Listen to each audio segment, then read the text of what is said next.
ಇನ್ನು ಬೀದಿ ರಂಪಾಟವಾಗಿರುವಂತಹ ಕರ್ನಾಟಕ ಬಿಜೆಪಿ ಕಚ್ಚಾಟದ ಶಮನಕ್ಕೆ ಈಗ ಕೇಂದ್ರ ಗೃಹ ಸಚಿವರಾಗಿರುವಂತಹ ಅಮಿತ್ ಶಾ ಅವರು ಎಂಟ್ರಿ ಕೊಟ್ಟಿದ್ದಾರೆ. ಕರ್ನಾಟಕ ಬಿಜೆಪಿ ಕಚ್ಚಾಟ ಶಮನಕ್ಕೆ ಕೇಂದ್ರ ಸಚಿವ ಅಮಿತ್ ಶಾ ಎಂಟ್ರಿ ಕೊಟ್ಟಿದ್ದಾರೆ. ಆ ಇಬ್ಬರ ಜೊತೆ ನಡೆದೇ ಹೋಗಿದೆ ಮೆಗಾ ಮೀಟಿಂಗ್. ಆ ಇಬ್ಬರನ್ನೇ ಕರೆಸಿ ಅಮಿತ್ ಶಾ ಚರ್ಚೆ ಮಾಡಿದ್ದೇಕೆ? ಲಿಂಗಾಯತ ಹಿರಿಯ ನಾಯಕ ಎಸ್ಸಿ ಲೀಡರ್ ಜೊತೆ ಅಮಿತ್ ಶಾ ಚರ್ಚೆಯನ್ನ ನಡೆಸಿದ್ದಾರೆ. ಹಾಗಾದ್ರೆ ಏನ್ ಚರ್ಚೆ ಆಯಿತು ಈ ಮೀಟಿಂಗ್ನಲ್ಲಿ? ಏನ್ ಚರ್ಚೆ ಆಯಿತು? ಕರ್ನಾಟಕದಲ್ಲಿ ನಾಯಕತ್ವ ಬದಲಾವಣೆ ಆಗುತ್ತಾ ಈ ಸೂಚನೆನಾ, ಅಥವಾ ವಿಜೇಂದ್ರ ಅವರನ್ನ ಮುಂದುವರಿಸಲಿಕ್ಕೆ ಸಹಮತವನ್ನ ಮೂಡಿಸಲಾಗ್ತಾ ಇದೆಯಾ? ಭಾರೀ ಕುತೂಹಲವನ್ನ ಕೇಳಿಸಿದೆ ಆ ಇಬ್ಬರ ನಾಯಕರ ಜೊತೆಗಿನ ಅಮಿತ್ ಶಾ ಅವರ ಚರ್ಚೆ. ರಾಜ್ಯ ಬಿಜೆಪಿಯಲ್ಲಿ ನಡೀತಾ ಇರುವಂತಹ ಬಣಬಡಿದಾಟಕ್ಕೆ ಕ್ಲೈಮ್ಯಾಕ್ಸ್ ಹಂತ ತಲುಪಿದ್ಯಾ ಅಥವಾ ಕ್ಲೈಮ್ಯಾಕ್ಸ್ ಫುಲ್ ಸ್ಟಾಪ್ ಬೀಳುತ್ತಾ ಅಂತ ಹೇಳಿದ್ರೆ ಹೌದು ಅನ್ನುವ ಒಂದಿಷ್ಟು ಬೆಳವಣಿಗೆಗಳು ಕಾಣ್ತಾ ಇರುವಂಥದ್ದು. ಯಾಕೆ ಅಂತ ಹೇಳಿದ್ರೆ ಇಷ್ಟು ದಿನಗಳ ಕಾಲ ಸೈಲೆಂಟ್ ಆಗಿದ್ದಂಥ ಅಮಿತ್ ಶಾ ಈಗ ಎಂಟ್ರಿಯನ್ನು ಕೊಟ್ಟಿದ್ದಾರೆ. ಅಮಿತ್ ಶಾ ಟ್ರಬಲ್ ಶೂಟರ್ ಹೌದು.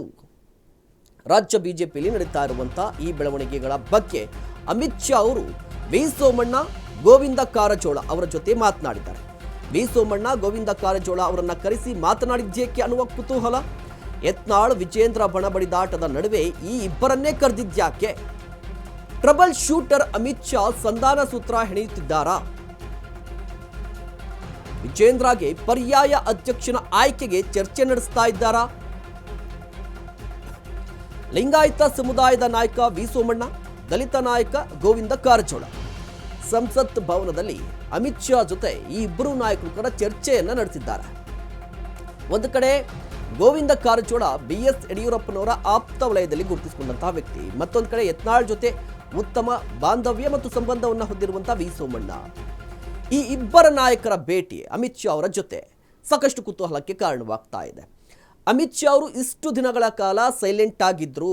ರಾಜ್ಯ ಬಿಜೆಪಿಯಲ್ಲಿ ಇಷ್ಟೆಲ್ಲ ಬೆಳವಣಿಗೆ ನಡೆದರೂ ಕೂಡ ಎಲ್ಲೂ ಕೂಡ ಅಮಿತ್ ಶಾ ಅವರು ಬಹಿರಂಗವಾಗಿ ಒಂದು ಮೀಟಿಂಗ್ ಅನ್ನು ನಡೆಸಿರಲಿಲ್ಲ ಅಥವಾ ಹೇಳಿಕೆಯನ್ನು ಕೊಟ್ಟಿರಲಿಲ್ಲ.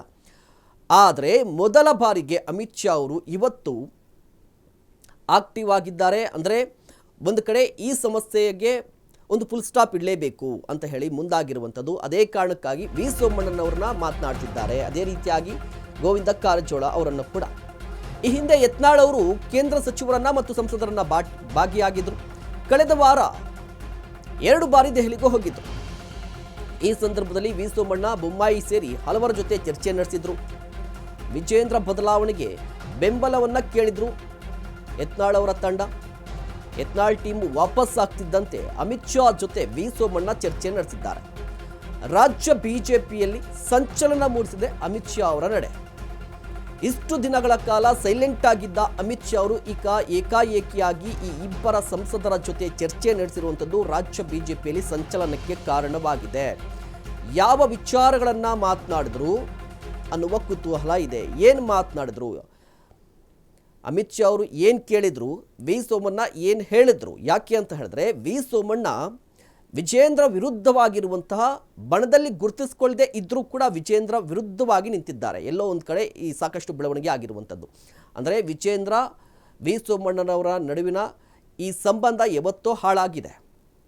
ಮತ್ತೊಂದು ಕಡೆ ಗೋವಿಂದ ಕಾರಜೋಳ ಅವರು ಕೂಡ ತೆಗೆದುಕೊಂಡ್ರೆ ಹೌದು ನಿಜ, ವಿ ಸೋಮಣ್ಣ ಗೋವಿಂದ ಕಾರಜೋಳ ಕೇಂದ್ರದಲ್ಲಿದ್ದರೂ ಕೂಡ ಗೋವಿಂದ ಕಾರಜೋಳ ಈ ಹಿಂದೆ BS ಯಡಿಯೂರಪ್ಪನವರ ಆಪ್ತ ವಲಯದಲ್ಲಿ ಗುರುತಿಸಿಕೊಂಡಿದ್ರು. ಆದರೆ ಇತ್ತೀಚಿನ ದಿನಗಳಲ್ಲಿ ವಿಜೇಂದ್ರ ನಡೆ ಬಗ್ಗೆ ಗೋವಿಂದ ಕಾರಜೋಳ ಕೂಡ ಅಸಮಾಧಾನ ಹೊರಹಾಕಿದ್ರು. ಅಂದರೆ ಸೀನಿಯರ್ ಲೀಡರ್ಗಳು ಯಾರಿದ್ದಾರಲ್ವಾ ಅವರೆಲ್ಲರೂ ಕೂಡ ವಿಜೇಂದ್ರ ವಿರುದ್ಧವಾಗಿ ನಿಂತಿದ್ದಾರೆ. ಒಂದು ರೀತಿಯಾಗಿ ವಿಜೇಂದ್ರ ವಿರುದ್ಧ ಆಕ್ರೋಶವನ್ನು, ಅಸಮಾಧಾನವನ್ನು ತೋಡ್ಕೋತಾ ಇದ್ರು.